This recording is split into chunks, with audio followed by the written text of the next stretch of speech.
2014 GM 1500 4x4 stabilizer link broken, and the other one's not. Well, we're gonna see if we can break this one.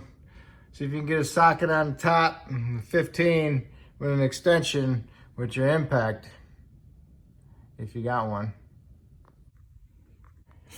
Put your 15 millimeter socket on the top, so you can get to it through the whole suspension above the upper control arm. Put your impact on there and see if you can spin the nut. Spin the nut, and hopefully it spins the whole bolt. If it spins the whole bolt, then it's spinning inside this plastic tube. Okay? If it spins it inside the plastic tube, then take your socket off the top, put your impact on the bottom, and 3/8 breaker bar with a 15 millimeter deep on the top, and hit the bottom with your impact, and hopefully it'll loosen the nut up or break the whole thing. If it loosens the whole nut up, let it spin a while inside of this tube, and then work it slowly down from it so it pulls it out of the tube. If the nut breaks off on the first try up on top, then put your impact on the bottom and see if you can spin it inside this tube. Otherwise, you're gonna have to get a pair of channel locks on here and hold this and hit the bolt at the same time. And hopefully you'll spin this bolt inside of this plastic tube so you can get the whole thing out. If it's stuck inside here, that's when it's a real pain in the butt to get out. And you'll have to just get a die grinder in there and cut it with your disc. Okay? So now that you got, one side was already broke and this side's off. Now you put them together equally, both sides in, and then you tighten them equally on both sides.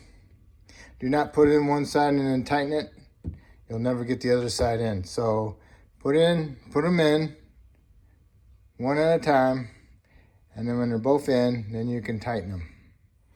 All right, I got the new one. I put anti-seize on. I rubbed my little plastic thing through there, get so it's inside there, and then I'll start assembling it. Get it all assembled up through here, up through there, up to the top of the sway bar. You won't be able to put the nut on because there's not enough thread. So then you need to stick your pry bar on top of the sway bar and underneath the frame and pull down the pry bar, and it squishes the stabilizer assembly, and then push up on the bolt, and then you'll show a couple threads up there, and you can put your washer on and your nut. And you got it on there, a couple threads. Now you do the other side. Okay, I got both sides started. All right, take the bolt in with the bushing. What you need to do is first, you need to shove this section underneath the stabilizer bar. Get it in there, and then stick your bolt up through. Put your other bushing in there, and then your washer, then your nut. Put your pry bar in there, and push down on the sway bar. Tap on the bottom, push that bolt up, and then put your nut on. Just get it a couple threads. Now all you want to do is get your impact down there and just hit this one and go to the other side and hit that one, and then tighten them down so you're just smashing the bushings equally. You don't want to smash them down to nothing. You just want to smoosh them down. You see them smooshing. You tighten them too tight, then they'll split and they won't last. See how they're bulging out? I don't want to smash them, but I want them to at least be equally smooshed. You got about 1 1/8 up on top of threads. Supposed to tighten them down till it don't tighten down no more, but I don't like it because it smashes them too much and you lose your stability with them. So you end up splitting the bush and they don't last as long, but that's the way I would do it.